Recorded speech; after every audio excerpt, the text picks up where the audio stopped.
नमस्कार। शक्ति और प्रभाव की दुनिया में हमारी पड़ताल जारी है। जी नमस्कार। आज हम द आर्ट ऑफ पावर किताब से नियम 13 से 24 तक। हाँ, अगले 12 नियम। बिल्कुल। कुछ और दिलचस्प और कह सकते हैं कभी-कभी चौंकाने वाले नियमों पर गहराई से बात करेंगे। हाँ, ये नियम वाकई खतरनाक है। बिल्कुल। लोगों से, सूचनाओं से जुड़े रहना जरूरी है, वरना आप कमजोर पड़ जाएंगे और आपकी ताकत छिन जाएगी। कहते हैं कि प्रभाव असल में कैसे काम करता है। और अक्सर उन तरीकों से जो मतलब सीधे साधे नहीं होते। बिल्कुल नहीं। तो आज हमारा मकसद है इन रणनीतियों की परतें खोलना। हाँ, उन्हें समझना। ये समझना कि ये कैसे मानवीय स्वभाव और शक्ति की गतिशीलता से जुड़ी हैं और वे असल दुनिया में कैसे दिख सकती हैं। जी, तो चलिए शुरू करते हैं। हाँ, चलिए इसे खोलकर समझते हैं। ये अगले 12 नियम भी काफी अलग अलग स्थितियों को कवर करते हैं। हाँ, जैसे मदद मांगने के सही तरीके से लेकर दुश्मनों से कैसे निपटा जाए, अपनी साख कैसे बनानी है। बिल्कुल। और कई नियम तो हमें दिखावे और असलियत के बीच के फर्क पर सोचने को मजबूर करते हैं। या फिर कहिए फौरन फायदे और दूर की सोच के बीच। हाँ, तो शुरुआत करते हैं नियम 13 से। जी। मदद मांगते समय लोगों के स्वार्थ का ध्यान रखो।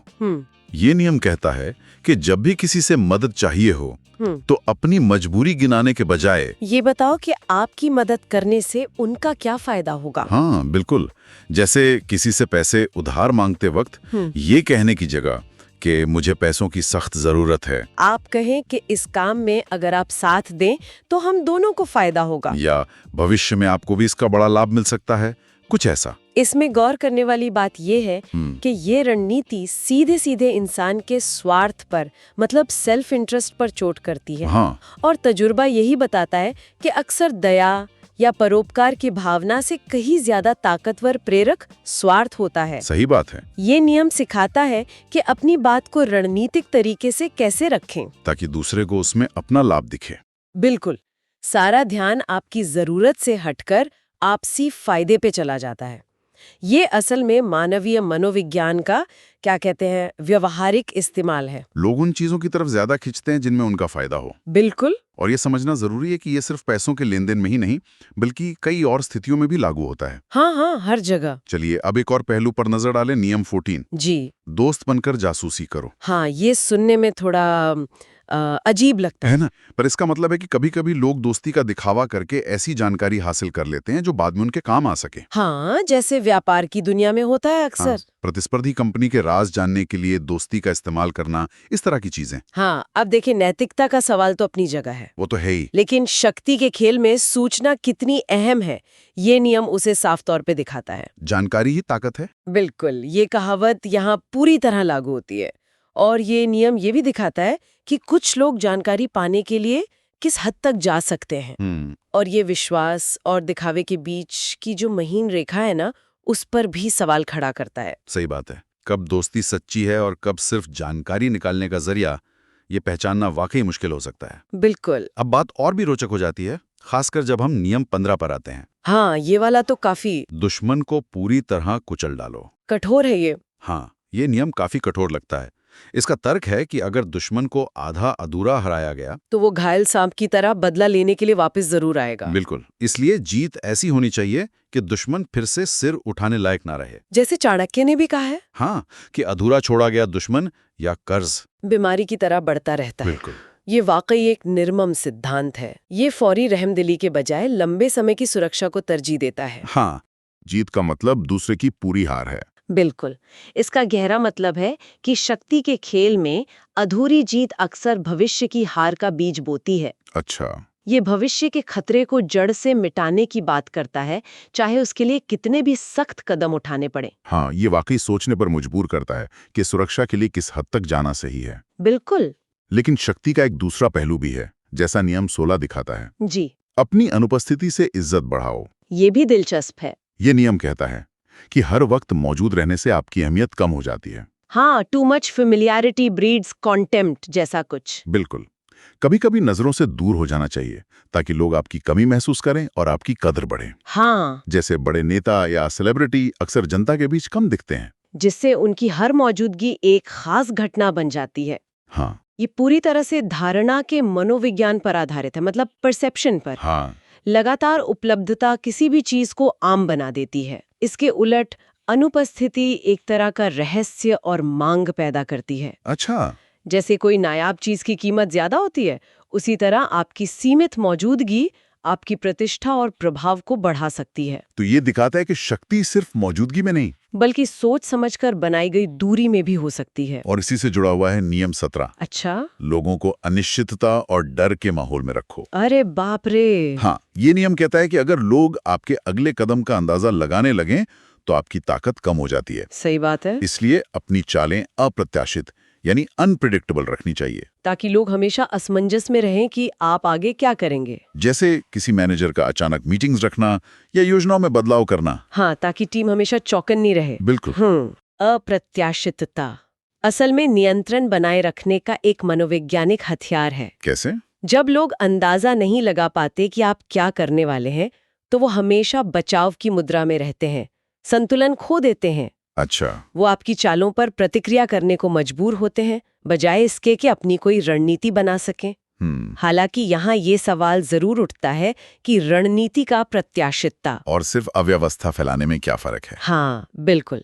इसका इस्तेमाल बहुत सोच समझकर करना होता है, वरना ये आप पर ही भारी पड़ सकता है। ये सही है, संतुलन साधना जरूरी है। जी। अब एक नियम जो पिछले कुछ नियमों से बिल्कुल अलग लगता है। नियम 18। कौन सा? अपने आप को किले में बंद लोगों मत से, करो। सूचनाओं से जुड़े रहना जरूरी है। हाँ। ये कहता है कि दुनिया से कटकर एकदम अलग हो जाना खतरा। इतिहास गवाह है इसका तो। हाँ, जो राजा या शासक अपने महल या किले में बंद हो गए, वो अक्सर हार गए, क्योंकि उन्हें बाहर के बदलती सच्चाइयों का पता ही नहीं चला। सही। हाँ, ये नियम 16 अनुपस्थिति से इज्जत बढ़ाओ के बिल्कुल उलट लगता है, लेकिन यहाँ एक बारीक फर्क समझना जरूरी है। क्या? नियम 16 रणनीतिक मतलब सोची समझी अनुपस्थिति की बात करता है, जबकि नियम 18 पूरी तरह से कट जाना यानी आइसोलेशन के खतरों से आगाह करता है। अच्छा। शक्ति का आधार अक्सर सूचना का प्रवाह, नेटवर्क और गठबंधन होते हैं। सही बात है। समाज या अपने क्षेत्र से पूरी तरह कट जाना इन जीवनदायिनी धाराओं को खुद ही बंद कर देने जैसा है। तो एक तरह से ये नियम याद दिलाता है कि शक्ति शून्य में नहीं पनपती। बिल्कुल। ये बहुत अहम नुक्ता है। अगला नियम व्यवहारिक समझदारी पर जोर देता है। नियम 19। जी। गलत इंसान से पंगा मत लो। ये तो बहुत प्रैक्टिकल सलाह है ना? इसका मतलब है कि दुनिया में हर तरह के लोग होते हैं और कुछ ऐसे होते हैं जिनसे दुश्मनी मोल लेना खुद को बर्बाद करने जैसा है। हाँ, जिनसे उलझने में नुकसान ही नुकसान है। बिल्कुल। इसलिए सोच समझकर तय करना चाहिए कि किससे उलझना है और किससे बचकर निकलना है। हर लड़ाई जीतने के लिए नहीं होती। सही। जैसे कहा जाता है कि अकबर ने कई बार छोटे दूर दराज के राज्यों पर हमला करने से परहेज किया। क्यों? क्योंकि उनमें जीत का फायदा कम और संभावित नुकसान या सिरदर्दी ज्यादा थी। अच्छा। ये संघर्षों में रणनीतिक सोच और जोखिम के आकलन पर बल देता है। Risk assessment. हाँ, हर चुनौती का सीधे सामना करना या हर अपमान का बदला लेना हमेशा समझदारी नहीं होती। तो वो कभी-कभी सबसे बड़ी ताकत ये जानने में होती है कि कौन सी लड़ाई लड़ने लायक है और कौन सी टालने लायक। बिल्कुल। ये अपनी ऊर्जा और संसाधनों को सही जगह लगाने की कला है। इसी सोच को आगे बढ़ाते हुए नियम 20 कहता है, क्या? किसी एक खेमे से पूरी तरह मत जुड़ो। मतलब न्यूट्रल रहो। हाँ, कोशिश करो कि तटस्थ न्यूट्रल रहो। अगर आप किसी एक गुट या पक्ष से पूरी तरह बंध जाते हैं तो दूसरा पक्ष अपने आप आपका विरोधी बन जाएगा। राजनीति में ये अक्सर देखने को मिलता है। हाँ, जहां मंझे हुए खिलाड़ी कोशिश करते हैं कि किसी एक तरफ पूरी तरह झुकने के बजाय अपने विकल्प खुले रखें। यहाँ दिलचस्प बात यह है कि तटस्थता या स्वतंत्रता आपको लचीलापन देती है, फ्लेक्सिबिलिटी। हाँ, और मोल भाव करने की ताकत भी। जब आप किसी एक के प्रति पूरी तरह वफादार नहीं होते तो जरूरत पड़ने पर आप मध्यस्थ की भूमिका निभा सकते हैं या फिर दो पक्षों के झगड़े से भी अपना फायदा निकाल सकते हैं। अच्छा। हालांकि ये तटस्थता बनाए रखना तलवार की धार पर चलने जैसा है। हाँ, ये तो है। इसके लिए लगातार संतुलन साधने की जरूरत होती है। सही। अब एक और मनोवैज्ञानिक दांवपेच, नियम 21। बताइए। सामने वाले को मूर्ख बनाने के लिए खुद मूर्ख बनो। ये भी क्लासिक है। मतलब कभी-कभी जानबूझकर खुद को कमजोर, कम जानकार या भोला दिखाना चाहिए। हाँ, ताकि सामने वाला आपको हल्के में ले। बिल्कुल। अति आत्मविश्वास में आ जाए और अपनी असली मंशा या कमजोरियां जाहिर कर सकता है। महाभारत में कृष्ण ने कई बार इस तरह की रणनीति अपनाई है। हाँ, जहां वो अनजान या मासूम बनकर अपने विरोधियों को चकमा दे देते थे। ये धोखे की एक क्लासिक मतलब बहुत पुरानी रणनीति है। ये सीधे तौर पर दूसरे व्यक्ति के अहंकार और उसके पूर्वाग्रहों का फायदा उठाती है। कैसे? जब कोई आपको कम आंकता है तो वो लापरवाह हो जाता है और गलतियां करने की संभावना बढ़ जाती है। बिल्कुल। ये दिखाता है कि शक्ति हमेशा जाहिर तौर पर ताकतवर दिखने में नहीं होती। कभी-कभी कमजोर दिखना भी एक बहुत ताकतवर चाल हो सकती है। हाँ, ये दिखावे और असलियत वाले थीम का एक और उदाहरण है। यहाँ मामला वाकई दिलचस्प मोड़ लेता है। नियम 22। क्या है ये? हार मानकर जीत हासिल करो। मतलब सरेंडर टैक्टिक। हाँ, जिसे सरेंडर टैक्टिक भी कहते हैं। ये कहता है कि जब हालात बहुत ज्यादा खिलाफ हों और सीधी टक्कर का मतलब सिर्फ बर्बादी हो तो बेहतर है कि अस्थायी रूप से झुक जाओ या हार मान लो। इससे आपको सांस लेने, दोबारा ताकत जुटाने का वक्त मिल जाता है और सही मौके का इंतजार करने का, ताकि बाद में पलटवार करके जीत हासिल की जा सके। हाँ, द्वितीय विश्व युद्ध के बाद जापान का उदाहरण अक्सर दिया जाता है। अच्छा। उसने हार मानी, लेकिन फिर अपनी रणनीति और मेहनत से दुनिया की सबसे मजबूत अर्थव्यवस्थाओं में से एक बन गया। हाँ, ये तो है। ये नियम फौरी शान या इज्जत पर लंबी अवधि की रणनीति और अस्तित्व को प्राथमिकता देता है।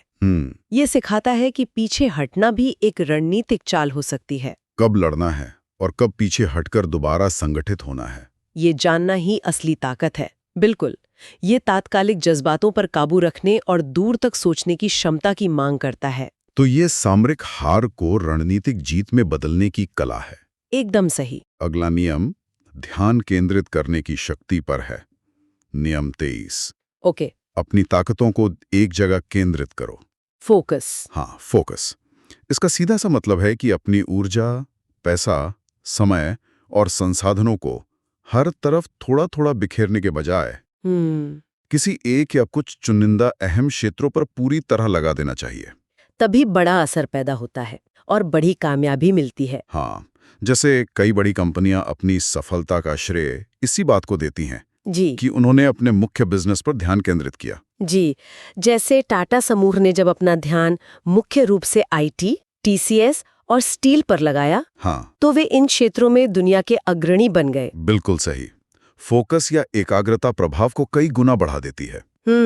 जैसे लेंस सूरज की किरणों को एक बिंदु पर केंद्रित करके आग लगा सकता है, हाँ, वैसे ही अपनी सारी शक्ति एक लक्ष्य पर लगाने से परिणाम कहीं ज्यादा प्रभावशाली होते हैं। प्रयासों का बिखराव अक्सर औसत दर्जे के नतीजों पर खत्म होता है। बिल्कुल, ये सिद्धांत व्यक्तिगत जीवन से लेकर बड़े संगठनों तक हर जगह लागू होता है। और अब इस श्रृंखला का आखिरी नियम, नियम 24। जी, आदर्श दरबारी बनो। हाँ, द परफेक्ट कोर्टियर। ये नियम कहता है कि अगर आपको ताकतवर लोगों के साथ काम करना है या उनके इर्द गिर्द रहना है, तो उनके साथ व्यवहार करने की कला आनी चाहिए। उनके सामने चापलूसी नहीं, बल्कि आकर्षण, चार्म, सम्मान, रिस्पेक्ट और कूटनीति, डिप्लोमेसी का इस्तेमाल करना चाहिए। उनसे सीधे भिड़ने या उनकी सरेआम आलोचना करने से बचना चाहिए। हाँ, बीरबल का उदाहरण लें। बिल्कुल, वो बादशाह अकबर का पूरा सम्मान करते थे, लेकिन अपनी बात और सलाह सही वक्त और सही तरीके से बुद्धिमानी के साथ रखते थे। जी, अगर इसे व्यापक संदर्भ से जोड़ें तो ये नियम किसी भी पदानुक्रमित संरचना मतलब हायरार्किकल स्ट्रक्चर में, जैसे ऑफिस, सरकार या कोई भी संगठन, हाँ, उसमें सफलतापूर्वक आगे बढ़ने के बारे में है।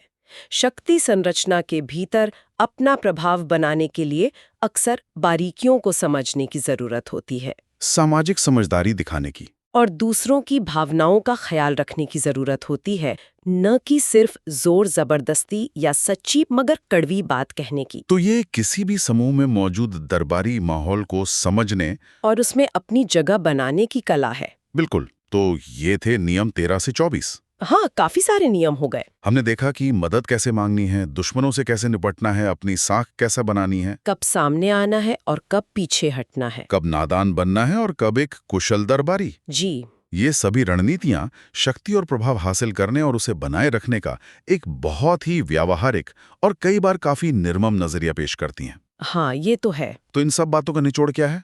देखिए, इन सभी नियमों को एक साथ देखें तो कुछ मुख्य बातें बार बार सामने आती हैं। जैसे पहला, रणनीतिक सोच का महत्व। हर चाल सोच समझकर चलना। उसके दूरगामी परिणाम का अंदाजा लगाना।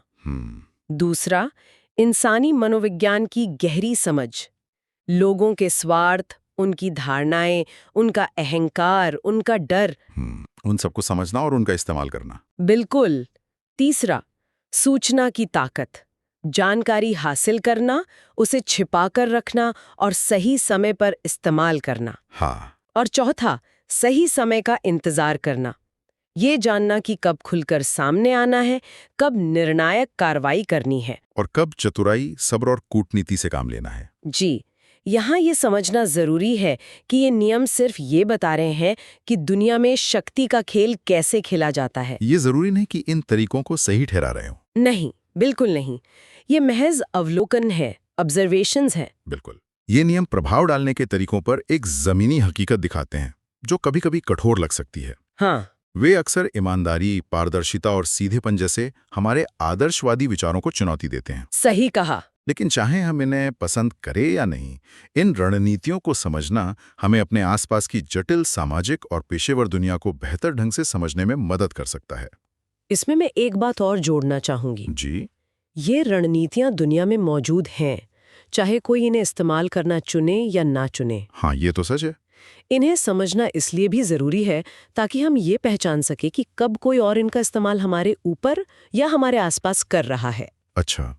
ये समझ हमें धोखे से बचा सकती है और हमें जटिल हालात से निपटने में ज्यादा सक्षम बनाती है। भले ही हम खुद इन दाव-पेचों का इस्तेमाल ना करना चाहें। बिल्कुल। और इसी के साथ हम अपने श्रोताओं के लिए एक सवाल छोड़ना चाहेंगे जिस पर वो विचार कर सकें। जरूर। शक्ति पाने और उसे बनाए रखने के इन तरीकों के बीच नैतिकता यानी मोरालिटी की क्या जगह है? ये गहरा सवाल है। क्या मकसद हासिल करने के लिए हर तरीका जायज है, खासकर जब दबदबा और नियंत्रण दांव पर हों? सोचने वाली बात है। इस सवाल पे जरूर सोचिएगा। जी। आज की इस गहरी बातचीत के लिए धन्यवाद। मुझे भी बहुत अच्छा लगा। उम्मीद है शक्ति की इन पेचीदगियों पर हुई इस चर्चा से श्रोताओं को कुछ नया सोचने को मिला होगा।